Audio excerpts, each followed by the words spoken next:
नमस्कार दोस्तों, कैसे हैं आप। आपका स्वागत है मेरे रूफटॉप ऑर्गेनिक्स गार्डन में। आज हम किचन गार्डन की बात करने जा रहे हैं। फ्लावर्स की बात आपसे हमेशा करते हैं दोस्तों, लेकिन आज हम बात करने जा रहे हैं कुछ सब्जियों की।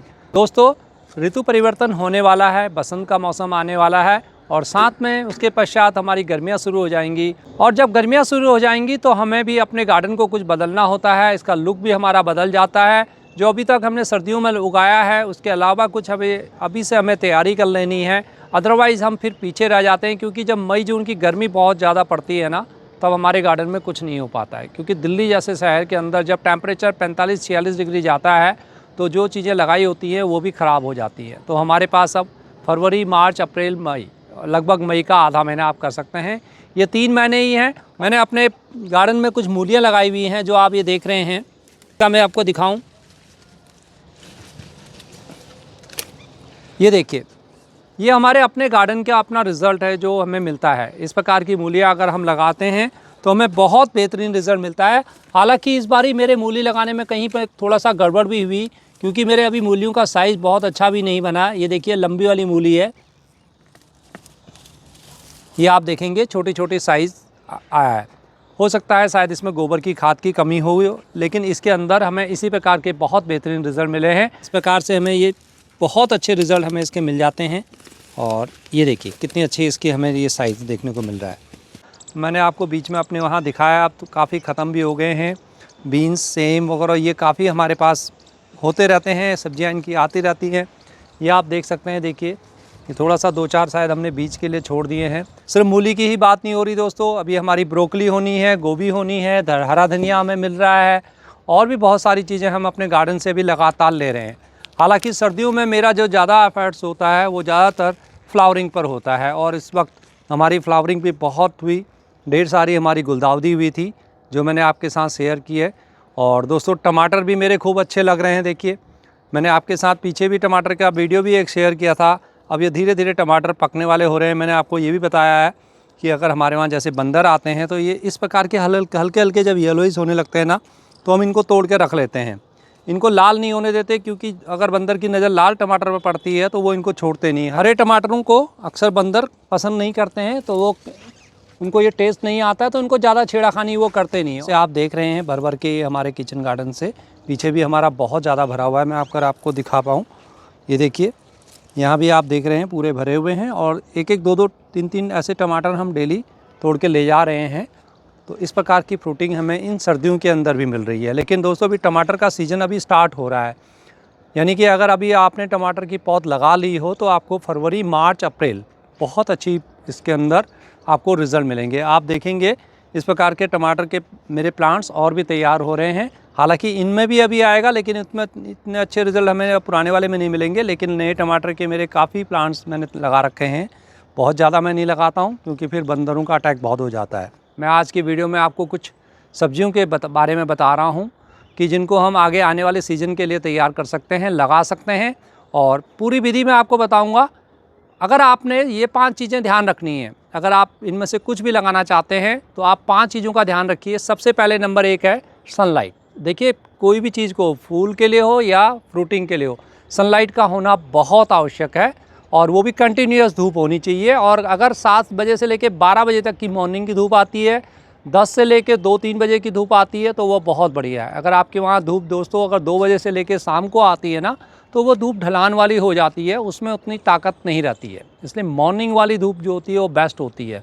मेरे गार्डन में अक्सर ज़्यादातर सर्दियों में थोड़ा सा कम, लेकिन गर्मियों के अंदर मॉर्निंग सुबह 7 बजे से लेकर शाम को 7 बजे तक पूरी 12 घंटे की धूप होती है। और यही कारण है कि मेरे एडेनियम बहुत अच्छा मेरे को रिजल्ट देते हैं, या मेरी फ्लावरिंग बहुत अच्छी होती है। नंबर 2, आप हमें ध्यान रखिए, आपको अपनी सॉइल मिक्स, मैं हर सब्जी के लिए भी आपको थोड़ा थोड़ा बताऊंगा, लेकिन बेसिक अगर आप ध्यान रखेंगे तो आप फेल नहीं होंगे। तो आपको सॉइल मिक्स में क्या करना है, जो आपकी गार्डन सॉइल है उसके अंदर, जैसे आपके पास 10 किलो गार्डन सॉइल है तो उसके अंदर 2 किलो आप गोबर की खाद मिला दें, या वर्मी कंपोस्ट मिला दें, या किचन कंपोस्ट मिला दें। देखिए, आप एक चीज़ को हमेशा समझिए, जब भी आप कंपोजिशन किसी चीज़ के लिए बनाते हैं, किसी सब्जी के लिए बनाते हैं, तो डिपेंड करता है कि उस सब्जी की रिक्वायरमेंट क्या है, उस पौधे की आपकी रिक्वायरमेंट क्या होती है। अभी हम बात करेंगे तो कि कुछ प्लांट्स ऐसे होंगे जिनको बहुत ज़्यादा है, कुछ की कम होती है। तो उसी हिसाब से आपको अपनी मिट्टी तैयार करनी होती है। मिट्टी का कंपोजिशन बहुत अच्छा रखें। इवन दोस्तों मैं तो कहता हूँ कि जैसे मैंने अब पिछले 3-4 सालों से जब हम यूट्यूब में देखते हैं तो बहुत सारी चीज़ों का हमें नॉलेज हुआ है, क्या होता है, नीम खली क्या होती है, माइक्रो न्यूट्रिएंट्स क्या होते हैं। लेकिन बहुत पहले हम जब सब्जियां उगाते थे तो सिर्फ़ और सिर्फ हमें गोबर की खाद मिलती थी। हम बहुत लकी थे कि जिस एरिया में हम रहते थे उसके पास में ही कोई गौशाला थी और वहाँ से मेरे को गाय के गोबर बहुत अच्छी तरह से मिल जाता था और मैं उसको रखता था। और पुराना गाय का गोबर हो जाए तो वो बहुत अच्छा है। और हम वैसे भी इधर उधर से भी गाय का गोबर ही लाके उसी में ही हमने ज़्यादातर अपने बहुत अच्छे रिजल्ट मिले हैं। तो आप गाय का गोबर इस्तेमाल करेंगे तो आपको कुछ भी और करने की आवश्यकता नहीं है। दूसरा यानी कि आपकी मिट्टी का कंपोजिशन बहुत अच्छा होना चाहिए, मिट्टी आपकी भुरभुरी होनी चाहिए। अगर मिट्टी बिल्कुल चिकनी मिट्टी है आपकी, यानी कि पानी उसमें अटक रहा है, हमेशा आप उसको चेक करिए। पानी मिट्टी बना लीजिए, पानी डालिए, अगर पानी उसमें रुक रहा है, ऊपर से नीचे की ओर नहीं जा पा रहा है तो चिकनी मिट्टी है, उसमें रेत मिलाइए, गोबर की खाद मिलाएं, सूखे पत्ते मिलाएं, उस मिट्टी को थोड़ा अच्छा बनाएं। तो ये मिट्टी का कंपोजिशन हो गया। सॉइल के बाद यानी कि 2 पॉइंट हो गए। अब जो तीसरा जो सबसे इम्पॉर्टेंट पॉइंट है आपका कंटेनर। आप जिस चीज़ को लगाना चाह रहे हैं आपको पता होना चाहिए कि उसके लिए आपका कंटेनर का साइज़ क्या होना चाहिए, यानी कि पॉट साइज़ आपका क्या होना चाहिए। देखिए जब आप बड़ी बड़ी चीज़ें लगाते हैं जैसे गोभी, अब मैंने गोभी लगा रखी है, देखिए इस प्रकार के ग्रो बैग लगा रखे हैं, ठीक है। आप गोभी को एक कंटेनर के अंदर भी लगा सकते हैं, लेकिन इसके लिए कम से कम आपको 12 से 14 इंची का गमला अच्छा चाहिए। उसके लिए एक अच्छा, अगर आप उसमें थोड़ा सा मिट्टी डालेंगे तभी उसके आपको अच्छे रिजल्ट मिलेंगे। इसी प्रकार से अगर आप टमाटर का प्लांट लगाना चाहते हैं तो वो कम से कम 12 बाई 12 इंची के ग्रो बैग में या कंटेनर में, जो भी चीज़ में आप लगाना चाह रहे हैं उसमें लगा दीजिए। आपके पास कुछ नहीं है तो कुछ आटे की थैलियाँ आती हैं, बड़ी बड़ी थैलियाँ आती हैं, उसमें मिट्टी वगैरह भर के उसमें भी कुछ ट्राई कर सकते हैं। इसी प्रकार से जैसे आप मिर्च की पौध लगाना चाहते हैं तो वो 10 बाई 10 इंची में भी बहुत अच्छी आपको रिज़ल्ट दे देती है। तो कंटेनर का साइज़ आपको पता होना चाहिए। वीडियो थोड़ा सा लंबी हो सकती है दोस्तों, लेकिन अगर आप वास्तव में सीखना चाहते हैं, करना चाहते हैं तो एक बार पूरी इन्फॉर्मेशन को अच्छी तरह से देख लेंगे बिना स्किप किए हुए, तो आपको सारी चीज़ें पता लग जाएंगी। ये 3 चीज़ें हुई। अब दोस्तों चौथी, अगर आप मेरी तरह से किचन गार्डनिंग कर रहे हैं तो आपके पास कोई भी पेस्टिसाइड्स होना चाहिए। अब पेस्टिसाइड्स में नो केमिकल पेस्टिसाइड्स। फिर फ़ायदा ही क्या है कि मैं बाज़ार से लाऊं या अपने घर में मैंने अगर केमिकली यूज़ कर लिया, खाली दिल के सेटिस्फेक्शन के लिए मैंने यूरिया डाल दिया, डीएपी डाल दिया और रिज़ल्ट दिखा दिए, तो फिर मेरे को पता है कि मैंने क्या किया करके, तो उसका कोई फ़ायदा नहीं होने वाला है। तो दोस्तों उसके लिए आपके पास पेस्टिसाइड्स के लिए अगर मैं कहूँ तो नीम ऑयल से बढ़िया कुछ नहीं है। एक छोटी सी बोतल इफ़को की आती है, बहुत छोटी है, 50 ml की भी आ जाती है, शायद 100 ml की भी आती है, वो ले लीजिए। बहुत कम उसकी आवश्यकता पड़ती है। अगर वो भी आप इस्तेमाल नहीं करना चाहते हैं, अगर आप किचन गार्डनिंग में अगर आप अपना खुद का कंपोस्ट तैयार करते हैं तो अपने कंपोस्ट को तैयार कीजिए और उसकी चाय बना के अपने पौधों को पिलाएं। तो उस चाय का छिड़काव भी करें या बायो एंजाइम्स का छिड़काव करें। तो ये सब चीज़ें आप करेंगे तो आपको किसी भी पेस्टिसाइड की आवश्यकता नहीं होगी। और शाम के वक्त पौधों को थोड़ा सा ज़रूर नहला दिया करें। सभी को नहीं करना है, लेकिन कुछ पौधों को ज़रूर नहलाएं पाइप से, तो उसके अंदर किसी प्रकार का माइट्स, थ्रिप्स वगैरह का ये सब चीज़ों का अटैक नहीं होता। तो ये सब चीज़ें बहुत ज़रूरी होती है, अदरवाइज़ हमें बहुत अच्छे रिजल्ट नहीं बन पाते। 4 चीज़ें ये हो गई दोस्तों। 5वीं चीज़ जो सबसे ज़्यादा इम्पॉर्टेंट है, जो आपको चाहिए होंगे, वो ऑफकोर्स है आपके पास अच्छे सीड्स होने चाहिए। मैं ऐसा नहीं हो कि मेरे को घिया का मेरे को किसी ने दे दिया बीज और मैंने वो लगा दिया। दोस्तों अगर आप घिया, तोरी वगैरह ये सब लगाएंगे ना तो आपके पास अच्छे सीड्स होने चाहिए। टमाटर, कई बार होता है कि हम टमाटर को अपने डाल देते हैं, हमें अच्छे रिजल्ट मिल जाते हैं, और कई बार नहीं भी मिलते हैं हमें, क्योंकि वो हमारे घर के बीज होते हैं। इसी प्रकार से घर का धनिया अगर आप लगाएंगे ना तो आ भी जाता है, लेकिन कई बार बिल्कुल भी नहीं हमें ढंग से उसके रिज़ल्ट मिल पाते हैं। तो ये सब चीज़ें थोड़ा सा, अगर आप पहली बार ट्राई कर रहे हैं तो हाइब्रिड पे जाइए, धीरे धीरे आप देसी पर आइए। ये बहुत इंपॉर्टेंट बात है कि हाइब्रिड में आपको रिज़ल्ट बहुत जल्दी मिलेंगे और ज़्यादा मिलेंगे। लेकिन एक चीज़ हाइब्रिड के साथ जो दिक्कत वाली होती है ना, इसको भी समझिए। हाइब्रिड जो होते हैं ना, वो बीमारियों के प्रति प्रोन होते हैं, यानी कि बीमारियाँ उनमें ज़्यादा आती हैं। और देसी जो होते हैं वो हमारे एटमॉस्फेयर को बिल्कुल उससे वाकिफ़ होते हैं, तो उनमें बीमारियां कम लगती है। लेकिन फिर भी मैं सजेस्ट करूंगा, अगर आप पहली बार कर रहे हैं तो हाइब्रिड लीजिए। और गर्मियों की सब्जियां अगर आप जब भी लगाएं तो हाइब्रिड पर ही जाइए। उसके बाद जब बरसात की आती है ना, तो उसमें देसी बीज हमें लगाने चाहिए। इस पर मैं बाद में कभी टॉपिक पर बात करूँगा। तो फिलहाल ये 5 चीज़ें आपको याद रखनी है। और कोशिश करिए कि बीज जो भी आप लाएँ थोड़ा सा ट्राई करें। इस बारी हो सकता है आपको थोड़ा महंगा पड़ जाए, लेकिन बीज आप परचेज़ कीजिए। या ऑनलाइन मंगा सकते हैं। कहाँ से मंगाएंगे ये भी मैं अभी आपको बताऊंगा। जहाँ से मैं लाया हूँ वहीं से मैं आपको बता सकता हूँ, और ये ऑनलाइन भी शायद भेजते हैं, मैंने इनसे पूछा था। तो दोस्तों, अगर आपने अब सोचा है कि मैं भी इस बारी कुछ ट्राई करूँगा या करूँगी, तो आप आगे देखें वीडियो को और छोटी छोटी बातों को नोट कीजिए और अपने हिसाब से कुछ चीज़ों को सेलेक्ट कीजिए। और अगर आप ऑलरेडी कर रहे हैं तो भी आपके लिए वीडियो में कुछ टिप्स हो सकते हैं, आप देखिए ज़रूर। और दोस्तों, अगर आपको वीडियो पसंद आ रही हो तो लाइक ज़रूर करें हम, और जो हमारे साथ नए जुड़े हैं चैनल को सब्सक्राइब कर लीजिए, बेल बटन को ज़रूर दबाएँ दोस्तों, क्योंकि नोटिफिकेशन अगर आपको सही समय पर मिलेगा ना, तभी आपके काम की होती है। देखिए, मैं कोशिश कर रहा हूँ कि आपको सही समय पर सही जानकारी दूं, क्योंकि ये बहुत इंपॉर्टेंट होता है, ख़ास तौर पर जब हम अर्बन गार्डनिंग की बात करते हैं। सही समय पर अगर हम बीजों का चुनाव करते हुए सही चीज़ों को लगा लेते हैं, तभी हमें अच्छे रिजल्ट मिलते हैं।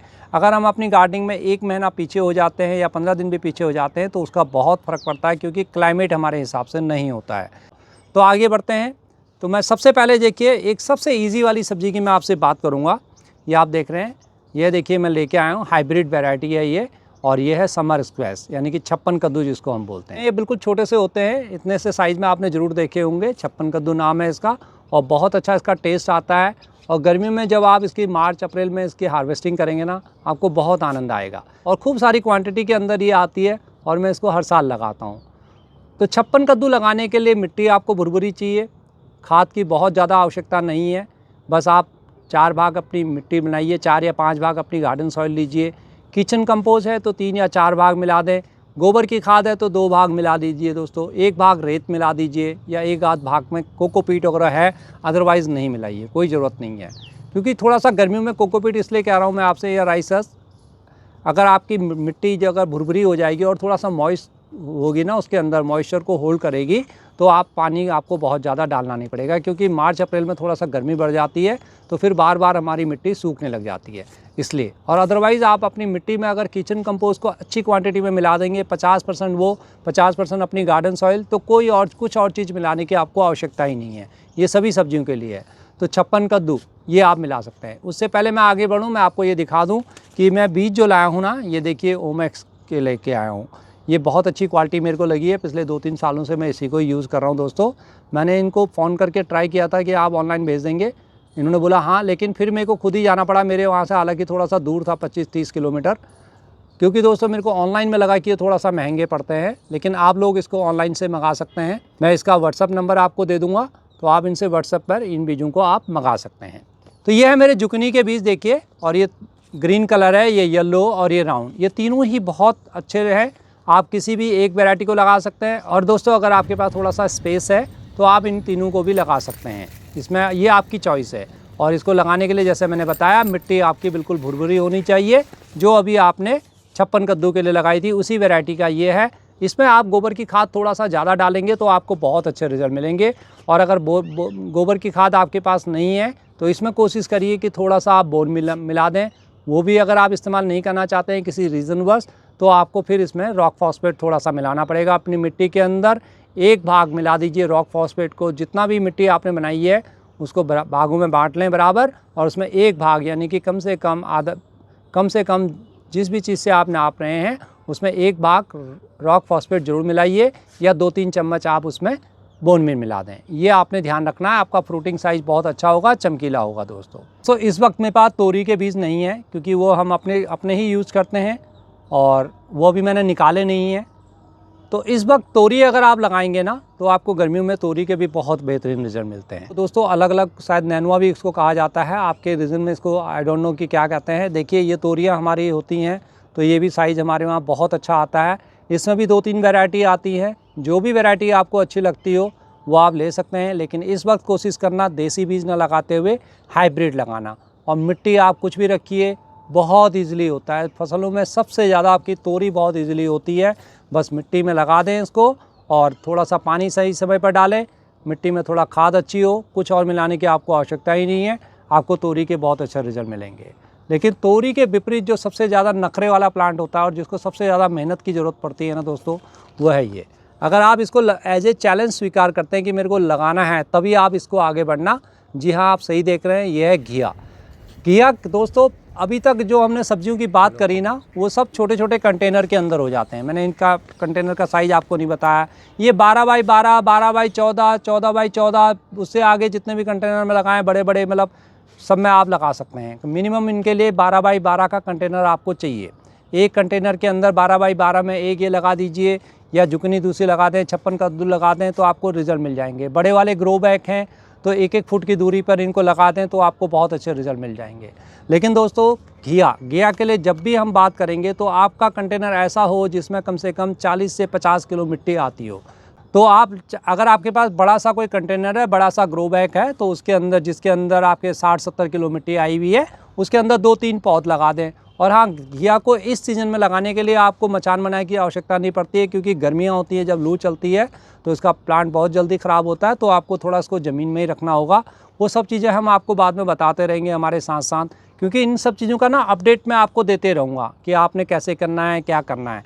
तो आप मेरे साथ साथ करते रहेंगे तो आपको ज़रूर हमेशा पता लगता रहेगा। हर 15 दिन में मैं आपको अपनी सब्जियों का रिज़ल्ट भी दिखाऊंगा और उनकी कैसे ग्रोथ हो रही है, सब चीज़ मैं आपको बताते रहूँगा, तो जिससे कि आपको बड़े इजी तरीके से आप कर सकें। और अभी मैंने इनको लगाया नहीं है, इनकी पौध, तो कैसे लगाना है वो भी मैं आपके साथ अभी जल्दी ही शेयर करूँगा। कि इस ठंड में, इतनी ठंड हो रही है, अगर आपके वहाँ मौसम हो सकता है थोड़ा गर्म हो, लेकिन दिल्ली जैसे या आसपास के इलाकों में अगर ठंड है तो आपने बीजों को कैसे जर्मिनेट करना है, इसकी भी वीडियो मैं आपके साथ दूंगा। लेकिन तब तक आप तैयारी कर लीजिए, बीजों को सब अपने मंगा लीजिए।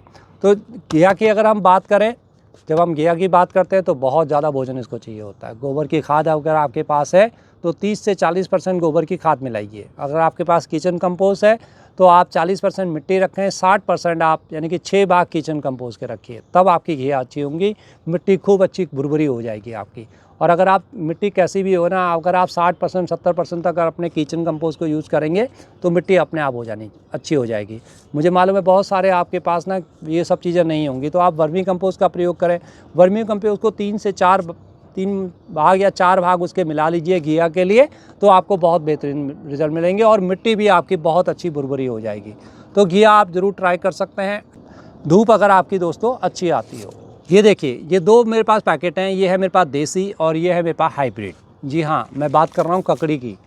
लंबी वाली जो ककड़ी आती है, गर्मियों के अंदर इनका बहुत अच्छा टेस्ट आता है और बहुत सारी क्वांटिटी में लगती हैं। आपको रोज़ की 3-3 4-4, अगर आपके पास स्पेस ज़्यादा है ना तो उससे भी ज़्यादा मिल जाता है। सलाद में इसका बहुत अच्छा इस्तेमाल होता है और एक जो टेस्ट आता है ना आपके मुंह में, जो मीठापन आएगा, वो अपने गार्डन का अलग ही होगा। बिना किसी केमिकल के ऑर्गेनिक रूप से इनको उगाइए। अगर 14 बाई 14, 14 बाई 16, 18 बाई 20 किसी भी कंटेनर में ले लीजिए। बड़े वाले कंटेनर में 2-2, 3-3 पेड़ लगा दीजिए। छोटे वाले में 10 से 12 बाई 10 बाई 12 का है तो उसमें एक लगाइए। इनको आप इजीली ग्रो कर सकते हैं। इसके लिए थोड़ा सा आपको ऊपर उठा के सपोर्ट देने की आवश्यकता है, बहुत ज़्यादा नहीं। बाकी आप ज़मीन में भी इनको लगा सकते हैं, बहुत ईजिली ग्रो हो जाते हैं। बहुत ज़्यादा खाद इसमें नहीं चाहिए आपको, बस अपने मिट्टी के अंदर वर्मी कंपोस्ट, किचन कंपोस्ट जो है बस उसको मिलाइए, मिट्टी को थोड़ा सा भुरभुरी में बनाइए और इसको लगा दीजिए। और इसको लगाने का बिल्कुल सही समय है दोस्तों अभी। अगर आप इसमें सही टाइम पर इसको लगा पाएंगे तो आप देखेंगे 30 से 40 दिन के बाद आप इसमें इसके फ्लावर्स आ जाएंगे और आपके रिज़ल्ट आने स्टार्ट हो जाएंगे। और फिर ये रिज़ल्ट आपको मई और जून तक मिलते रहते हैं और धीरे धीरे आपकी ककड़ियाँ बहुत बढ़ती रहती है। ये है मेरे हाथ में करेला, जो हम सब की एक मनपसंद सब्जी होती है, बहुत सारी बीमारियों से हमें बचाती है। तो करेला भी आप इजीली इस वक्त लगा सकते हैं। जैसे मैंने आपको बताया था घिया के बारे में, वैसे ही करेला भी है। इसके बीज ना थोड़ा सा जल्दी अंकुरित नहीं होते हैं और बीज बहुत देर से उगते हैं, इसके लिए थोड़ा सा आपको मेहनत करनी होगी। लेकिन आप करेला लगाते हैं तो करेले को भी इसी प्रकार से 12 बाई 12, 12 बाई 14, 14 बाई 14, 16, 18 कि जितने भी बड़े उसमें लगाएंगे उतना कम है। अगर 12 बाई 12 के हैं तो 3-4 जगहों में इसको लगा दीजिए, 4-5 पौध लगा दें और एक बीज सब में लगा दीजिए। आप देखिए आपको गर्मियों में बहुत अच्छे करेले मिलेंगे। ये डिपेंड करता है कि आपने हाइब्रिड लिया, देसी लिया है, कैसे लंबे लिए हैं। तो मैंने ये जो लिए हैं देखिए F1 वैरायटी के हैं। F1 वैरायटी इसमें लिखा हुआ दोस्तों नज़र आ रहा है आपको, संतूर। तो ये वैरायटी अच्छी है, हाइब्रिड की है और जल्दी इसमें रिज़ल्ट आते हैं, लंबे करेले आते हैं, बहुत अच्छा इसका टेस्ट भी होता है दोस्तों। इन सब चीज़ों की अगर हम बात कर रहे हैं तो एक आध चीज़ हम ऐसे भी ट्राई करते हैं कई बारी कि जो मिले या ना मिले, अगर छोटे से भी लगे तो फल हमें बहुत आनंदित महसूस होता है। आप जो देख रहे हैं देखिए, इस प्रकार के तरबूज हों या खरबूज हों तो आप इनके वाटरमेलन यानी कि इन बीजों को भी आप अपने गार्डन में लगा सकते हैं। लेकिन इनके लिए स्पेस वही घिया वाला आपके पास होना चाहिए, बड़ा सा कोई कंटेनर हो, तभी आप इसको लगाना। मिट्टी सबकी एक समान है, लेकिन इसमें भी आपको थोड़ा सा खाद अधिक मिलाने की आवश्यकता होगी, क्योंकि दोस्तों ये भी एक बड़ा साइज़ वाला है और इसमें भी फ्रूटिंग बहुत ज़्यादा होती है। तो इसके लिए भी आपको थोड़ा सा कंपोस्ट जो भी आप देंगे वो मिट्टी में थोड़ा सा, जैसे आपने घिया को दिया था उसी प्रकार से इसको भी दें। तो ये भी आप एक बहुत अच्छी ऑप्शन है आपके पास। दोस्तों अब मेरे पास 2 ऑप्शन और हैं जिनको मैं आपको बताने जा रहा हूँ। उसके अलावा मैं, और इन दोनों के अलावा बताने से पहले बता दूँ कि आप चाहें तो इस वक्त टिंडा लगा सकते हैं, कुछ नहीं होता ना तो बैगन लगाइए, बैगन के बीज बो दीजिए। फरवरी के अंदर बैगन बहुत ईजिली जर्मिनेट हो जाता है, आप ट्राई करिए। मिर्ची के पौधे ख़राब हो जाते हैं, क्या क्यों होते हैं वो सब मैं आपके साथ हूँ, आप यकीन मानिए मैं आपको बताते रहूँगा। आपको ऐसे ऐसे स्प्रे करना है, आप देखेंगे बिल्कुल भी ख़राब नहीं होंगे। और टमाटर की अगर आपको कहीं से पौध मिल जाती है तो इन 3 महीनों के लिए टमाटर के आप लगा सकते हैं। इस वक्त अगर आप टमाटर बोएंगे ना, तो इतनी ठंड में अगर आपके वहाँ टेम्परेचर अच्छा हो तब तो ठीक है, लेकिन जैसे दिल्ली अगर आसपास में बहुत ज़्यादा ठंड है तो उसके बीज अंकुरित होंगे नहीं, होते होते वो 10-12 फरवरी लगा देंगे। और जब प्लांट एकदम से हमारे बड़े होते हैं ना, तब तक गर्मी हो जाती है। इसलिए कहीं पौध आपको मिलती है तो आप पौध ला सकते हैं। और अगर आपके एरिया में टेम्परेचर बहुत ज़्यादा नहीं जाता है, या आपके वहाँ बहुत ज़्यादा गर्मी नहीं पड़ती है, या फिर आप थोड़ा सा ग्रीन शेड का इस्तेमाल कर सकते हैं, तो अभी भी आप टमाटर के बीज बो सकते हैं। ये चीज़ें भी आप इजीली अपने लगा सकते हैं और ये हमारी सब किचन गार्डन में हो जाती है। पालक आप अभी और बो सकते हैं दोस्तों। ब्रोकली और गोभी वगैरह लगाने के लिए दोस्तों, मतलब फूल गोभी और दूसरी बंद गोभी, ये सब आप टाइम रहा नहीं है। अगर आप लगाएंगे तो आपको हो सकता है थोड़े से अच्छे रिजल्ट मिल जाए, लेकिन अब इनका उतना अच्छा टेस्ट आपको मिलेगा नहीं। तो इनके बजाय हम अगर गर्मियों की सब्जियों को अभी आप लगाएंगे तो हमें बहुत अच्छा रिजल्ट मिलेगा। और हाँ दोस्तों, एक जो सभी गार्डनर आजकल लगाते हैं ना, और बहुत ईजिली ढंग से ये हो जाता है, कुछ भी ज़्यादा मेहनत नहीं करनी पड़ती। ये है देखिए, ये मेरे अपने घर के ही बीज हैं, आप देख पा रहे हैं। ये है मेरे भिंडी के बीज, ये हमारे अपनी देसी भिंडी है दोस्तों। और ये देखिए मैंने अपने लिए भिंडी के बीज इस प्रकार से सेव करके पिछले साल के रखे हुए हैं। तो आप भिंडी के बीजों को भी आप लगा सकते हैं ईजिली। और भिंडी के बीज आप जब भी लगाएंगे ना, थोड़ा सा ज़्यादा क्वांटिटी में लगाइए। कम से कम आपके पास 10 से 12 प्लांट होने चाहिए। और छोटे छोटे अगर ग्रो बैग में लगा रहे हो, बड़े वाले में लगा रहे हैं 4-5 प्लांट भी आप लगाएंगे तो आपको ये होगा कि हफ्ते के अंदर 1 सब्जी मिल जाएगी। और थोड़ा सा ज़्यादा लगाएंगे तो हफ्ते के अंदर 2 सब्जियाँ आप भिंडी की ले सकते हैं। हमारी तो कोशिश होती है कि हमारे को मई के बाद हम भिंडी बाज़ार से लाते ही नहीं। मई, जून, जुलाई, अगस्त, सितंबर, इवन कई बारी लास्ट के अक्टूबर के फर्स्ट वीक तक भी हमें भिंडियाँ अपने गार्डन से ही मिल जाती है। तो इतना बेनिफिट हमें होता है और उसका टेस्ट अलग होता है। उस सब्ज़ी का टेस्ट ही आपको पता लग जाएगा जब आप ताज़ी ताज़ी भिंडी को तोड़ते हुए अपने घर पर लगाएंगे। तो भिंडी भी लगाएं। तो आगे बढ़ते हैं दोस्तों। जो 2 सब्जियां मैं आपको बता रहा था, ये देखिए, ये है कद्दू और ये है धनिया। हाइब्रिड धनिया आजकल गर्मियों वाला भी आता है। इसको आप फरवरी में लगाएंगे, मार्च अप्रैल तक आपका यह रहेगा और बहुत अच्छा आपको रिजल्ट मिलेगा। आप उसमें लिखिए उसको थोड़ा सा समर वाला मेरे को चाहिए धनिया करके, तो आपको ये समर वाला ही मिलेगा। थोड़ा सा आजकल अलग अलग प्रकार के हाइब्रिड बनने लगे हैं, तो यानी कि ये गर्मियों में भी आपका इजीली उग जाएगा। तो अप्रैल तक अगर आपको धनिया मिल रहा है दोस्तों, इसमें फिर तो बड़ी अच्छी बात है। तो छोटे से कंटेनर में ज़्यादा गहरा नहीं चाहिए इसके लिए, 6 इंची का पॉट आपका गहराई होनी चाहिए। चौड़ाई तो आप जितनी मर्जी ज़्यादा रखिए, उसी हिसाब से आप धनिया को ईजिली लगा सकते हैं। ये देख रहे हैं दोस्तों, कद्दू बहुत ईजिली हो जाता है, लेकिन दोस्तों थोड़ा सा आपका कंटेनर साइज़ बड़ा होना चाहिए। वही घिया जैसी वाली बात हो गई। इसके अंदर जितना गहरा लेंगे, जितना बड़ा लेंगे, उतने अच्छे रिजल्ट इसमें आएंगे आपको। और उतने ही आपको क्या है, इसमें थोड़ा सा मेहनत करनी होगी, थोड़ा सा खाद अच्छी डालनी पड़ेगी। अब आपको थोड़ा सा खाद अपनी गोबर की खाद पुरानी कहीं से मिलती है या वर्मी कंपोस्ट मिलता है तो उनको लाइए। अब आपको ये वीडियो कैसी लगी दोस्तों? अगर मन से अच्छी लगी हो ना तो लाइक कर दीजिए, अदरवाइज़ रहने दीजिए। हाँ, अगर आपका कोई कमेंट्स है कि आपको कोई डाउट है किसी भी चीज़ में, या कि आपके वहाँ आपको अभी भी थोड़ा सा लगता है कि मैं इसको लगाऊं ना लगाऊं, ज़रूर कमेंट्स में जाइए, लिखिए अपनी प्रॉब्लम। मैं उसका आंसर ज़रूर देता हूं, कोशिश करता हूं कि आपको सही समय पर सही जानकारी दे पाऊं, जिससे कि आप मेरे साथ आगे इसी प्रकार से बने रहें। और हाँ, अब है विंटर के अंदर इनको उगाना इतना आसान नहीं है दोस्तों, लेकिन इतना मुश्किल भी नहीं है। सेपरेट एक वीडियो आ रही है, उसमें मैं आपको दिखाता हूँ स्टेप बाय स्टेप आपको कैसे करना है, और 10 से 15 दिन के अंदर आपके सीड्स अंकुरित हो जाएंगे। दोस्तों अब जनवरी के कुछ ही दिन बाकी रह गए हैं। अगर आप अभी से इनको तैयारी कर देंगे, सीड्स लाने से लेके सब कुछ में, तो फरवरी 15 तक आपकी पौध तैयार हो जाएगी। और फरवरी 15 तक हमारी अगर पौध तैयार हो गई, उसके बाद हमने शिफ्टिंग कर ली, तो आप ये सोचिए 1 महीने तक आपका प्लांट ग्रोथ में लगा लेगा, यानी कि 15 मार्च के बाद 20 मार्च के बाद आपको धीरे धीरे फ्रूटिंग स्टार्ट हो जाएगी, जो आपकी अप्रैल और मई तक रहेगी। मई में फिर बहुत ज़्यादा गर्मी हो जाती है और दोस्तों अगर आप दूसरी स्टेट से हैं जहाँ पर इतना ज़्यादा क्लाइमेट नहीं होता है, ज़्यादा गर्मी नहीं पड़ती है, तो आप इनको ईज़िली अभी लगा सकते हैं। और इनके अलावा भी आप दूसरी चीज़ें लगा सकते हैं। कोई चीज़ रह गई हो तो दोस्तों आप मेरे को ज़रूर कमेंट्स में लिखें। फिर मिलता हूँ किसी और वीडियो में। दोस्तों वीडियो थोड़ा लंबी हुई है, उसके लिए माफ़ी चाहता हूँ, लेकिन आपको पूरी इन्फॉर्मेशन एक ही वीडियो में देने की कोशिश की है। तब तक के लिए नमस्कार, बाय बाय, हैप्पी गार्डनिंग दोस्तों।